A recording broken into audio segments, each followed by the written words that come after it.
Hello. Today we're going to be covering the biography of Maria Theresa, the leader of the Habsburgs in the 1700s, here at Learning the Social Sciences.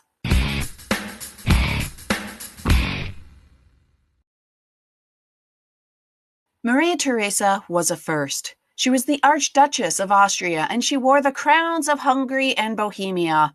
She was also the first woman to rise through the ranks to lead the Habsburg family and the center of Europe. However, it was not easy. When she took the throne in 1740, she had a list of issues to deal with, and Prussia was at the top of that list. The Habsburgs had been a powerful ruling family within Europe for centuries and had rebuilt their power after the 30 Years' War. They were a multi-ethnic empire with lands in northern Italy, Austria, Hungary, Croatia, Bohemia, Silesia, and other locations like Galicia, which was part of Poland. The empire was also able to push back the encroaching Ottoman Empire with the assistance of other nations like Poland and defeated the French during the Wars of Spanish Succession under Emperor Leopold I. These wars were expensive, and the next heir to the Habsburg line, Charles, would not address the financial issues. Instead, he would be sidetracked by another major issue. When Charles VI sat upon the throne, he did not have a male heir, and so he moved to have the Pragmatic Sanction passed. This would allow all of his Habsburg holdings to pass into his daughter Maria and ensure the continuation of the family line. Yet, he needed signatures from other European leaders at the time for this to go through and to actually be respected. Now, Maria Theresa was given a Jesuit education, but her father did not have her get an education for being a future leader of a country, as he still continued to hold out hope that he would have a male heir.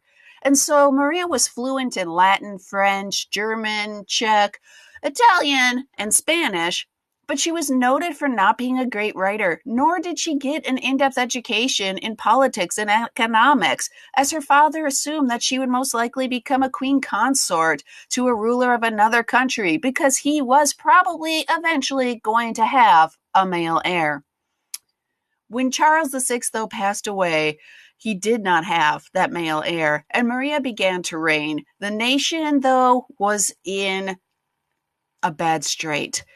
They were on the brink of bankruptcy. She only had 100,000 gulden. Oh, wait, she didn't, because Charles's widow came in and took the money and ditched. And so when Maria started her reign, she was in charge of a country with a high debt and absolutely no cash. She also did not know who she could trust within her administration and within her army, as her father and her living husband, Francis Stephen, had her living in Tuscany instead of having her living in Vienna, Austria, to learn the ins and outs of her administration. So she came in woefully unprepared for her task as being a leader. Now, to make matters worse, some local leaders and rulers did not honor the Pragmatic Sanction within their realm, and so she named her husband as a co-ruler to gain their acceptance. Yet that did not gain the respect of Prussian King Frederick the Great, who invaded Silesia, a minerally rich region of the Habsburgs.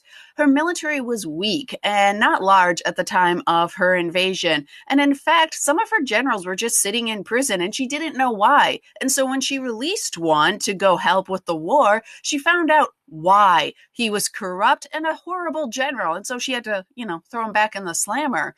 Now, she went to Hungary to rally support and to gain soldiers. She gave an emotional and patriotic speech while she held her infant son in her arms, the future heir to the throne, Joseph. This move was a huge success and proved her political prowessness, as she was able to rally up this patriotic fervor within Hungary. However, she still lost Silesia. Win some, lose some. Maria had 16 children. She was having a baby usually every single year of her reign during her childbearing years. That's a lot. These children, though, ensured the continuation of the Habsburg power within Europe and made Maria really a powerful leader as she was able to marry off her children into other positions of power. For example, her daughter, Marie Antoinette, would marry the future King Louis XVI of France.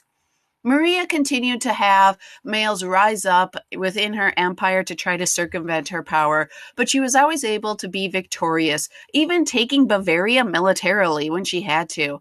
She fixed the finances of her nation and started a robust educational system that even impressed Frederick the Great of Prussia. It was kind of his system, but she, made some tweaks, some changes.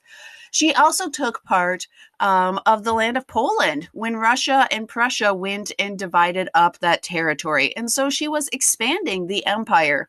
When her husband died, though, she became cut off from her reign. She was wearing all black all the time. She cut her hair super short and had the rooms of the area of the palace where she lived painted black. She appointed her son Joseph to become co-ruler.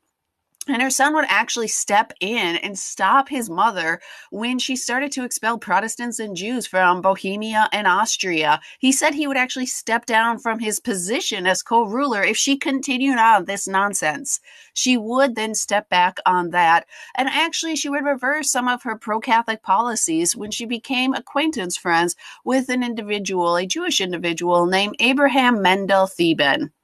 Now, Maria Theresa survived smallpox, but she lost a daughter and a daughter-in-law to the disease. She pushed her family to all be inoculated against smallpox and pushed for her country to do so as well. She even held a party for children who received the inoculation.